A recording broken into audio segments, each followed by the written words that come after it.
ከምንድን ነው 135 የገባሽው? አንድዬ ስንት ነበርሽ ከዛ በፊት? 165። እሺ በጣም ጎበዝ። አም ሶ ፕራውድ ኦፍ ዩ። በቃ ምን ልበልሽ ከምላችሁ በላይ አሁን ሁላችንም ቀነስን ስንል እህቶቼም ወንድሞቼም እንዳሉት በጣም አልጋ ባልጋ ሆኖ አይደለም። አስቡት ያደግንበትን እንጀራን መተው እንዴት እንደሚከብድ። ምንም አሁን ምንም ያ ሁሉ ስኳር የሚባል ክሬቪንግ እንዳለን የጠፋው እንዳለ ዶክተር ስመረመር ኤ1ሲ 5 ሆነ ማለት ነው። ወረደብኝ ጠቅላላ ኮሌስትሮሌ ወደ 1 ፖይንት ምናምን ሆነ ከሁለት ምናምን በጣም ቀነሰ። አይረን ለበሌ በጣም ቆንጆ ሆነ። በቃ ወደ 22 ፓውንድ ቀነስኩ በአመት ሙሉ ማለት ነው። ጂም ሳይሆን በምግብና በዋክ በቃ በጣም ቀላል አይደለም። ለዳይት ፉል ታይም ደግሞ ሰራለሁ። 2 ልጆች አሉ 6 እና 5 ትምህርት ቤት ያደረሱ።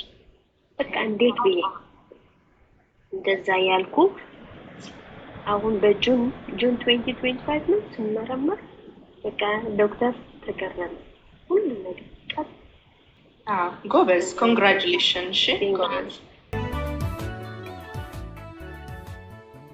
ከአዜብዬ ጋር የተዋወቅ ነው የዛሬ 4 ወር ነው። ያው በስልክ ያወራንበት ጊዜ የዛሬ 4 ወር ነው። ከዚህ በፊት ግን ዩቲዩብ ላይ እየሰማሁኝ የማደርጋቸው ነገሮች ነበሩና ቴክስት ጋርባት እየደወልኩላት እየተነጋገርን ጀስት 3 ወር ነው የቆየሁት። አሁን ኦልሞስት 4 ወር ሆኖኛል። ግን የዛሬ ወር አካባቢ ዶክተሬ ጋር ድጋሚ ደም አስደርቼ ነበረ። ሲመጣ በጣም በሚያስደስት ሁኔታ 5.2 ሆኖ ነው ሪዛልት የመጣው። እሱ ጋር ሲሄድ 6.2 ነበረ። ሃይ ኮሌስትሮልም እሱም በጣም ተስተካክሎ ወርዶ ጥሩ ሁኔታ ላይ ነበር የነበረው። ኪሎዬ በጣም ሀይ ነበረ። በዚህ በ3 ወር ዳይት ውስጥ ወደ 32 ፓውንድ ነው ሉዝ ያደረኩት። ኮቪድ አካባቢ ጀምሮ ነበረ የምከታተላት በዩቱብ። ግን እንደዚህ በስልክ ምናምን ማግኘት አይመስለኝም ነበር። ከዛ ጊዜ ጀምሮ በራሴ ቴስት ካርብን በመቀነስ ጤነኛ ካርብን በመጠቀም ምናምን ሞክር ነበረ። ግን የሆነ ጊዜ እንደዚህ ከ3 ወር በፊት አጋጣሚ ቲክታክ ላይ አግኝቻት ምግብ መድኃኒት ነው ምናምን የሚለው መረሳ እንዴት ነው እንደዛ የሚሆነው ምናምን ብዬ ሳዳምጥ በጣም የሚገርም ነገር ነው የሚወራው። ከዛ እስቲ ቆይ ነገር መሞከር አለብኝ ምናምን ብዬ ከዛ የምትፈልጉ ከሆነ ይሄን ነገር ጆይን ማድረግ የምትፈልጉ ከሆነ ቴክስት አድርጉልኝ ስትል ብዬ እኔ እፈልጋለሁ ይሄንን ነገር መጀመር ብዬ ቴክስት አደረኩላት። በእውነት አላሰብኩትም። በኔክስት ዴይ ደወለችልኝ። በጣም ነው ሰርፕራይዝ የሆንኩት። ከዛ በቃ ያለውን ነገር ሁሉ ስነግራት በቃ ምንም ምልሽን ነገሮች ካደረሽ ከዚህ ሁሉ ትፈውሻለሽ አለችኝ። ከዛ ኦኬ ምን ማድረግ አለብኝ አልኳት። በቃ ነገረችኝን ሁሉ ተቀብዬ ጀመርኩ። ከዛን ቀን ጀምሮ በእውነት የሚገርም በቃ ለራሴም የገረመኝ በቃ እሷ የምትናገረው ነገር የምትሰጠው ምክር በጣም የሚገርም ነውና እንደዚህ እሷ እንዲህ የመከረችኝ ነው በቃ እኔ ስትሬክ መሆን አለብኝ ብዬ ጀመርኩ። ከዛን ጊዜ ጀምሮ ምግቤን አስተካክዬ ያለችኝ ሁሉ አድርጌ ሰውነቴ ራሱ 185 ፓውንድ ነበርኩኝ። አሁን ወደ 175 ገብቻለሁ። በጣም በቃ ደስተኛ አይፊል በቃ ሁሌ ሃፒ ነኝ። እኔ ደስተኛ ስሆን ቤተሰቦቼን ደስተኛ እያደረኩ ነው። በዛን ጊዜ ግን ብሎ በቃ ማላውቀው ጭንቀት ማላውቀው መከፋት ምናምን ስለነበር በጣም ያስጠላኝ ነበር። በቃ ውስጥ ለልጆቼም ለባለቤቴም በጣም ነበር የማስቸግረውና አሁን ላይ ግን በቃ አይፊል ሃፒ በቃ ጠዋት ተነስቼ ኢነርጂ ልነግርሽ አልችልም። በፊት ግን ይደክመኛል። መጀመሪያ ያንቺን የሰማው አጋጣሚ ነበር ቲክቶክ ላይ ስንሰራ።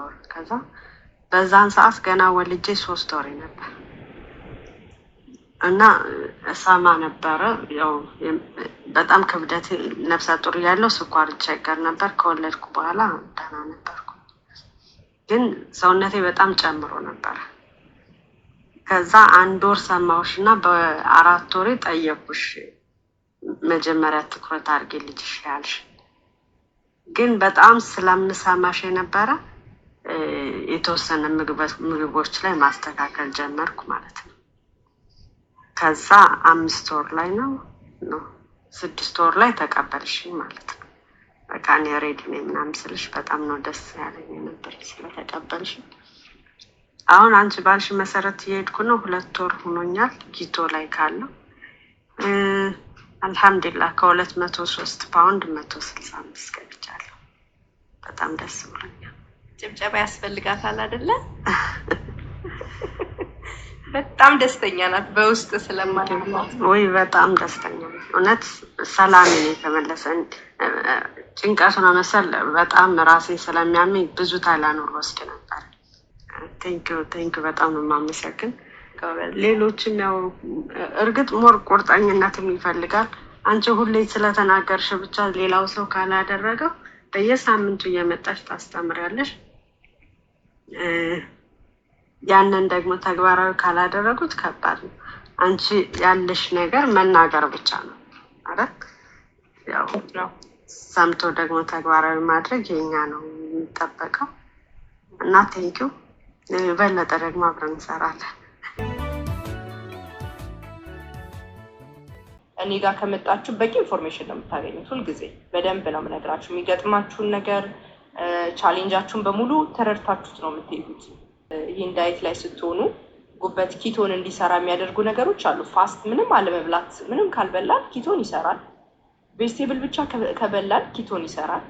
ፕሮቲን እና ፋት አንድ ላይ ደባልቀን ስንበላ ኪቶን ይሰራል። እሱ ብቻ ዋናው እሱ ብቻ ሳይሆን የኔ ታርጌት ሁልጊዜ አሁን ክብደት ስለቀነሱ አይደለም ሰርፕራይዝ መሆነው፣ ጤናውንም በትክክል ይዘው መጥተው ክብደታቸው ጤናማ በሆነ መልኩ ሉስ ያደርጉ ብቻ ነው ትክክል ነው ብዬ ማምነው። እና ዝም ብሎ ቅጠል ብቻ ከበላችሁ ማይቀንስ ማን አለ? ካልበላ ማንም ሰው አይቀንስ። በጣም ብዙ ሰው ነው የሚወርድበት ምግብ ካልበላ። ግን እኔ እንደፈለጋችሁ ብሉ ብዬ ማለት ነው። ይሄንን የሰጠዋችሁ ምግብ ይሁን እንጂ በደንብ እስከምጠግቡ ብሉ ነው የምለው። ሁልጊዜ ባዲ የሚፈልገውን ነገር ማግኘት መቻል አለበት።